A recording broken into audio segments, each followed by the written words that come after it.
Venezuelan President Nicolas Maduro led the commemorations to mark the centenary of the Bolivarian Military Aviation. US President Donald Trump says he will leave the White House if Joe Biden is officially confirmed the winner of the presidential election, but has repeated that he may never concede defeat. One of Iran's most prominent nuclear scientists has been assassinated in a drive-by attack. From the headquarters of teleSUR English in Havana, Cuba, this is From the South, and I'm Katrina Goss. As part of the commemorations to mark the centenary of the Bolivarian Military Aviation and the 28th anniversary of the military rebellion of November 27, 1992, Venezuelan President Nicolas Maduro unveiled a monument that honours the historical date. The head of state and commander-in-chief of the Bolivarian National Armed Forces led the act held in the northern state of Aragua, where participants honoured the military history of the country and the events that marked the beginning of Venezuela's independence. The monument unveiled recognises the active participation of the Bolivarian Military Aviation, a component of the armed forces, in the defence of Venezuela's independence, sovereignty and airspace. Chile's Senate has rejected an opposition-led coronavirus relief bill to give citizens a second opportunity to withdraw 10% of funds from their private pensions, and instead approved the rival bill of the Sebastián Piñera government. After the Senate debate, the original bill drafted by Parliament was 3 votes short of being approved. The government's bill, which was presented less than a week ago, was instead passed. Piñera's counter-proposal is more restrictive, taxing withdrawals according to income and establishing that the funds will be deposited in 2 payments within 30 working days, as opposed to the single payment proposed by the opposition. Members of the Chile Vamos coalition, who previously supported the original bill, decided to abstain in order to support the proposal presented by the government. Brazil has registered the highest number of COVID-19 infections since September 16th, and the number of deaths is also on the rise. In Sao Paulo, the largest city in the country, private hospitals have seen a sudden increase in admissions for the novel coronavirus in the last 2 weeks. Our correspondent Ignacio Limas has this story. The government of Sao Paulo decreed a ban on new non-urgent surgeries of patients occupying COVID-19 beds. Hospitalizations in the city rose from 644 to 814 in 6 days. 44% of intensive care beds are filled now, and it was 32% a few days ago. Doctors warned that the clinic hospital is resuming surgeries that were held up at the beginning of the pandemic, so there are fewer beds available, and it will be impossible to contain a new wave of COVID-19. We had a very important drop in the number of cases 10 weeks ago. The numbers were coming down. But now we return to a critical situation, and in the case of the beds, we have already the situation we had 5 weeks ago. But the deaths take longer to be reported. Therefore, this movement to extend care in the hospitals of Sao Paulo is not limited to the hospitals of the rich, private, but to the public hospitals already have well extended intensive care occupancy rates. The respiratory infection units of reference for COVID-19 have the lobbies full of people again. The hospitalizations increased again, and consequently we will have an impact on the death rates in the next weeks. 6 of the 7 municipalities in which the Brazilian Social Democracy Party will compete in the second round for the mayor's office are still in the green phase of quarantine. Advisors of Sao Paulo's governor called for physical distance measures against COVID-19, but the governor schedules the meeting for the day after the ballots take place. The government of the state of Sao Paulo and the mayor's office fear they might lose the elections against a left-wing candidate. That's why they are reluctant to debate the measures, or afraid they might be required to recognize the increase in contagion and admissions. Hence, they have a policy of hiding the increasing number of cases. In a public letter, a group of doctors urged the middle and upper classes not to hold meetings, parties or gatherings. The tendency is to repeat the circuit of contagion from the upper classes to the workers, who have less access to health services. At first, the pandemic reached the country through the upper class, people who traveled to Europe, especially Italy, and ended up spreading it to the peripheral communities, affecting mainly those in poor areas, black people and those working in the irregular sector. Then, the distancing measures notably protected the richest, a protection bubble for the upper classes. As a result of the relaxation, these upper class people began to hold events, hang out in bars, parties and enclosed places. in complicity with the public authorities. Brazil is experiencing a new cycle of COVID-19 infection that is not considered a new wave since the country has never perceived a reduction in infection cases, but rather a reduction in a level of contagion that is still considered quite high. Prime Minister of Barbados, Mia Mottley, has noted that almost a year after she sounded the alarm that the CARICOM Development Fund was at risk and in need of a new funding model, very little progress has been made. Mottley reiterated that the Development Fund needs a new financing model that should be focused on resilience and growth within the region, while also suggesting that the time had come for a review of the revised Treaty of Chaguaramas, which established the Caribbean Community and Common Market, later known as CARICOM, in order to place greater emphasis on the renewable energy sector. The Development Fund is financed primarily by contributions from CARICOM member states considered to be more developed. And it is meant, for us, as I said, it is fundamentally an issue of survival.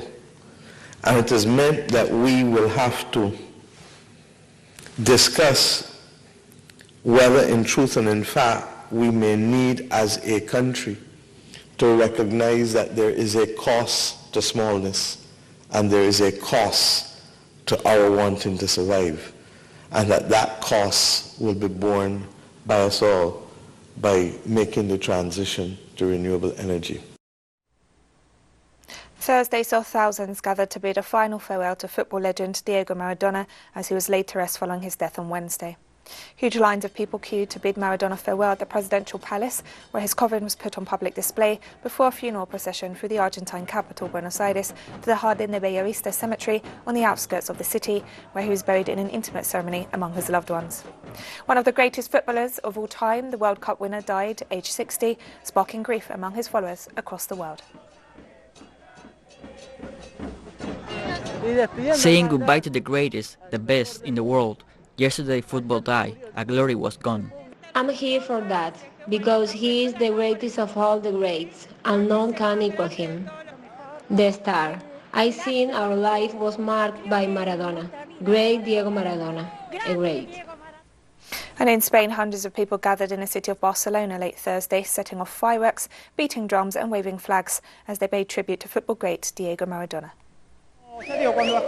When people like Maradona die, it's not so much a visual but a transcending of what he was before. He has gone from being a living person to being a myth. You have to remember him and recognize him like this with a large party, because he would certainly have wanted that, don't you think? US President Donald Trump said Thursday that he would leave the White House if Joe Biden is officially confirmed the winner of the presidential election, but repeated that he may never concede defeat.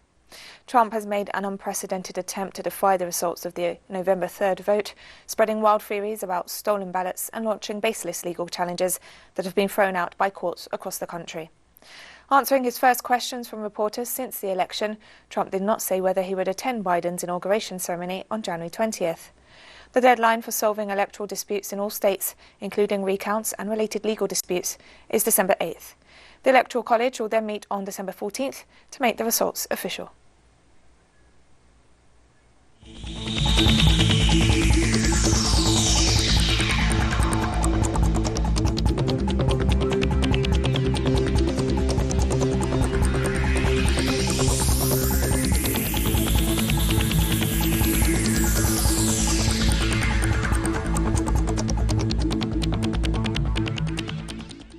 The World Health Organization has warned countries not to let their guard down despite the coronavirus spread slowing thanks to weeks of tough restrictions, and instead advised that authorities scale up the measures in case of any potential resurgence. I think one of the messages we need to continue to say is, even as case numbers are coming down, all countries need to remain vigilant. You've heard us say this before, but we really need to emphasize this again. Do not let your guard down. It is good to see the measures taking effect and transmission going down, but it is not time to let up. It's time to even scale up. So in situations where you're bringing this under control, it is time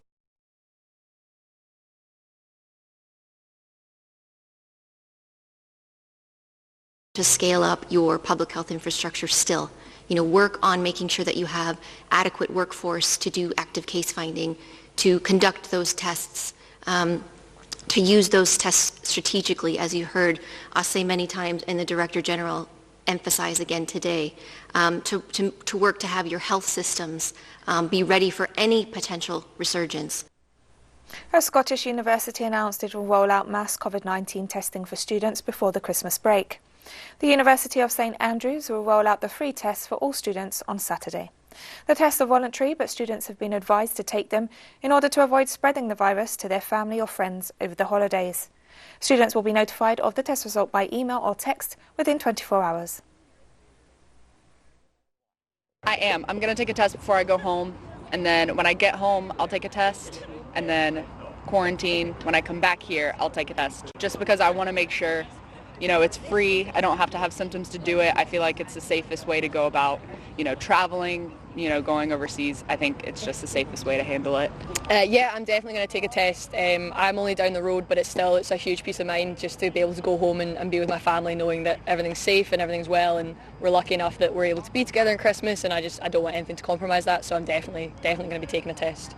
Okay, well, this is Scotland's first mass asymptomatic testing centre for students. It's part of a Scottish Government initiative to make sure that students can travel home for Christmas and keep their families and communities safe when they do so. The Russian Direct Investment Fund, one of the developers of Russia's Sputnik V coronavirus vaccine, announced that India-based drug maker Hetero will produce over 100 million doses per year of the drug. Earlier this week, Russia said interim results from the Sputnik V clinical trials showed the vaccine was 95% effective. Currently, the third and final phase of trials is underway, with some 40,000 volunteers involved in blind testing of the vaccine. Russia also announced that the Sputnik V vaccine will be priced at $10 per dose on international markets, costing less than some other registered COVID-19 vaccines. Russia was the first country to announce the registration of a coronavirus vaccine in August. As well as India, the fund said that Sputnik V will also be produced in Brazil, China and South Korea. The Spanish health minister held a briefing to discuss the national vaccination scheme this Friday, expressing the intention is to vaccinate some 80 million people. Our technique has all the tools and sufficient basis to be able to vaccinate the population effectively and efficiently, always with the criteria of agility and with the necessary flexibility to adapt it to the different stages we will be facing. The vaccines to be authorized by the European Medicines Agency will be used with all the requirements of effective safety. If a vaccine does not receive or has insufficient guarantees of safety and efficacy, it will not be authorized for administration in the European Union. We are going to purchase around 140 million doses to vaccinate, immunize some 80 million people. Therefore, we will provide vaccines to provide all citizens of our country and also to fulfill our task of solidarity. On Friday, Germany's Robert Koch Institute recorded more than 22,000 new COVID-19 cases, pushing the country's total beyond the 1 million mark. Germany had largely contained the spread of the virus in the spring, but has been hit hard by a second wave of infections. The number of COVID-19 patients in intensive care nationwide soared from just over 360 in early October to more than 3,500 last week. To date, Germany has registered more than 15,700 COVID-19 related deaths. Chancellor Angela Merkel announced that the country would extend its current coronavirus restrictions through to early January unless there is a dramatic drop in infections. Welsh First Minister Mark Drakeford announced new restrictions on the entertainment and hospitality sectors to reduce the risk of COVID-19 infection.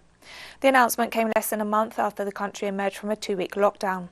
The UK's 4 constituent nations, England, Scotland, Wales and Northern Ireland, agreed earlier this week to ease rules over Christmas, allowing 3 households to mix over a period of 5 days, despite the continued high numbers of infections and deaths. Almost 2,500 people who tested positive for the novel coronavirus have died in Wales, while the UK as a whole has reported 57,000 fatalities, representing the worst death toll in Europe, although experts note that the official figures fall short of the reality. During the firebreak and in the weeks immediately afterwards, we saw the R number in Wales fall below 1. But the latest calculations suggest that R could be as high as 1.4 in Wales today. Further evidence that coronavirus is back circulating widely and quickly in our communities. The ground that we gained during the firebreak period is being eroded. Cinemas, bowling alleys and other indoor entertainment venues will now close. There will be new restrictions in the hospitality industry, which will come into effect on Friday of next week. Authorities of the Inner Mongolia Autonomous Region of China announced that mass screening for COVID-19 will take place for the second time in 5 days. The testing day will be carried out after simultaneous clusters of infections were discovered in different groups of people. Since November 21st, the region has reported another 11 patients affected by the respiratory disease, while over 600 of their close contacts remain under medical observation. In this same context, the regions of Tianjin, Shanghai and Hong Kong are also fighting the resurgence of domestic cases of COVID-19. In total, China has registered over 4,700 deaths from COVID-19 and over 93,000 confirmed cases. One of Iran's most prominent nuclear scientists was assassinated this Friday in a drive-by attack while travelling near Absard, a small city just east of the capital, Tehran. Scientist Mohsen Fakhrizadeh was mortally wounded in a targeted attack that saw gunmen use explosives and machine gun fire. He headed the Defence Ministry's Research and Innovation Organisation. Foreign Minister Mohammad Javad Zarif has condemned the killing as an act of state terror, noting on Twitter that there were serious indications of an Israeli role in the assassination. Zarif also called on the international community to end its shameful double standards and condemn the terrorist attack. Thai Prime Minister Prayut Chan-o-cha signed a deal with the University of Oxford and the pharmaceutical company AstraZeneca on Friday for supplies of its coronavirus vaccine and the technology for local production in Thailand. We have acquired the vaccine by signing an advance reservation for 26 million doses, which will help reduce the virus contraction rate as well as the death rate. This will also help ease the burden of the government's financial spending in taking care of those infected with the virus, and will simultaneously provide a speedy recovery to the economy till it gets back on its feet. I support the Health Ministry and the other related departments in pushing for the COVID-19 vaccine seeking program, which is now close to bearing its fruits. I also estimate that the Thai people would have the vaccine by 2021. Thousands of Thai pro-democracy protesters rallied in Bangkok on Friday with hundreds of yellow ducks. Demonstrators have adopted the bird as a symbol of the movement after inflatable ducks were used as shields against water cannons fired by police. Thailand has been rocked by youth-led protests for months, demanding a new constitution, reform of the monarchy, and for the Prime Minister to resign. Opposition lawmakers held pig organs inside Taiwan's parliament on Friday to protest the government's decision to ease restrictions on pork imports from the United States. Lawmakers from the opposition Kuomintang party dumped buckets of pork offal on the debating chamber floor and then proceeded to hurl intestines, hearts, liver and other organs at their rivals. Taiwan's government recently announced it would allow imports of US pork fed with the additive ractopamine, which is banned in 160 nations, including the European Union and China, from January 1st. The governing party campaigned heavily against the additive when it was in opposition, and the KMT has accused it of hypocrisy.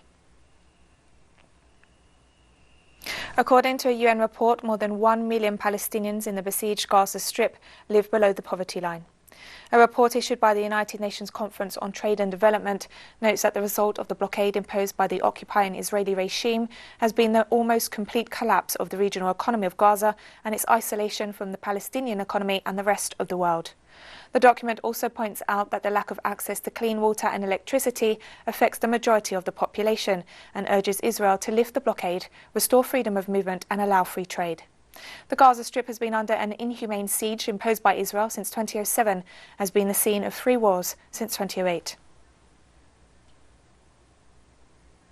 And Palestinian authorities have implemented further restrictive measures, leaving only essential businesses open in an effort to curb the spread of COVID-19. To date, health authorities have registered more than 80,000 infections and nearly 700 deaths. In recent days, the territory has seen a sharp rise in the number of cases and fatalities. In the last 24 hours, Palestine recorded 15 COVID-19 related deaths and more than 1,700 new cases, representing the second highest daily increase since the beginning of the pandemic. And we've come to the end of this news brief, but remember you can find these and many other stories on our website at telesurenglish.net. You can also follow us on social media, Facebook, Twitter, Instagram and Telegram. For TeleSUR English, I'm Katrina Goss and thank you for watching.